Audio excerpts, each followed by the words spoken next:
Step 1 essentially meant digging a crater because for a stable slab foundation, you need a good base. I went with 6 inches of compacted hardcore and 6 inches of concrete all over a 30 square meter footprint, plus space for a walkway. I leveled the ground manually and it took ages. I then installed the formwork and wooden barriers and then shoveled in a mountain of MOT Type 1 hardcore. Once that was in, I could whack it into submission with a compactor. You're a different man after using a whacker plate, I'll tell you that for free. I then laid a damp-proof membrane. This is basically a waterproof blanket. The concrete will sit on top of this, so I topped it off with some steel mesh to help prevent cracking and just strengthen up that concrete. Due to the volume of the concrete and it being 60 meters from the roadside, I paid a company to pump it in. They wouldn't let me film and it quickly came to light as to why. The mix they provided was extremely wet and sloppy, which of course resulted in the finish being extremely poor. It was basically impossible to work smooth. Once the slab was cured, it was time for the bricks. Now, I'd never laid a brick in my life, so funnily enough, I read a book and it was genuinely better than all of the information that I saw online, so you can find this book in the description if you want to buy it. The bricks that I use are engineering bricks as they're resistant to moisture. It's 2 bricks high and a single skin, and this is what the timber walls sit on so they don't soak up any water. Basically, we like dry walls.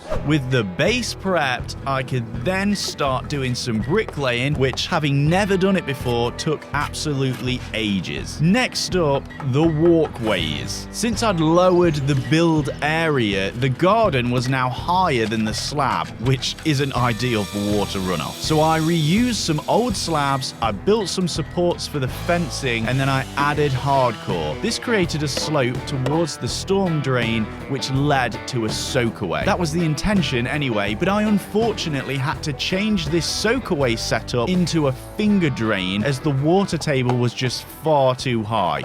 Hey, it's all a learning experience. I'll collect most of the water runoff from the roof anyway, but I just wanted to have a storm and finger drain at least in place to prevent anything from seeping under the doors. Once that was done, I could start constructing the walls, which are made from 4x2. The cross beams are spaced specifically for the insulation that I purchased, and I staggered them for strength.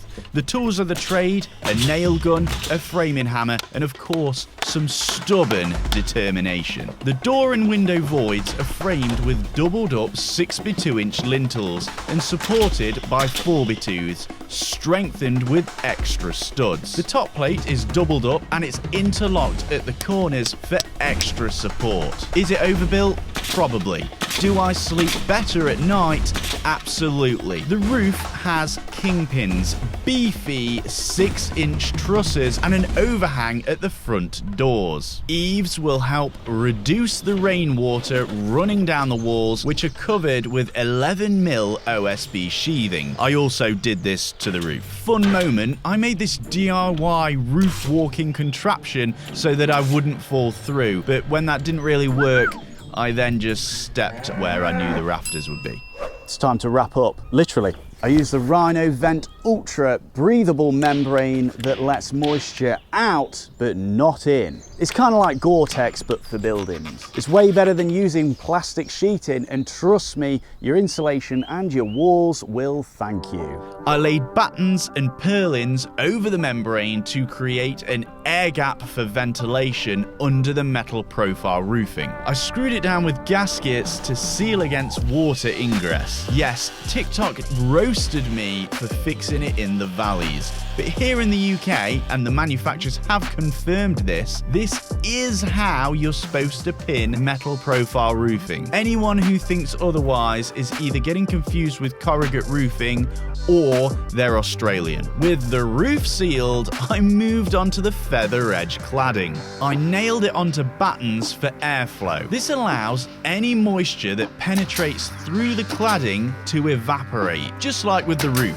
But here's what went wrong. The boards were frozen, thanks to the lovely British weather. I randomized the lengths to avoid a repeating H pattern But this of course meant that the boards didn't start and end on the battens, meaning when they unfroze and subsequently shrunk, it led to warpage and the board joints moving apart. So I'd probably avoid that if I did it again, finishing the building off with some fascia boards and then a creosote style treatment to seal the deal. I also added some exterior light fixtures and switches for said outside lights. I then thought it would be useful to have an exterior socket, so I fitted that too. It's starting to look like a cabin where you definitely wouldn't want to spend the night alone in. Let's just take a moment to see some progress shots. The paths and the front space of the workshop will be slabbed and the rear will be gravelled. I'm considering making the slabs myself, so make sure you subscribe. Next up is the interior build, the insulation and of course wiring, and you don't even have to wait to see it. You can watch it literally now by clicking on the next video. I'm Andre and thanks for watching.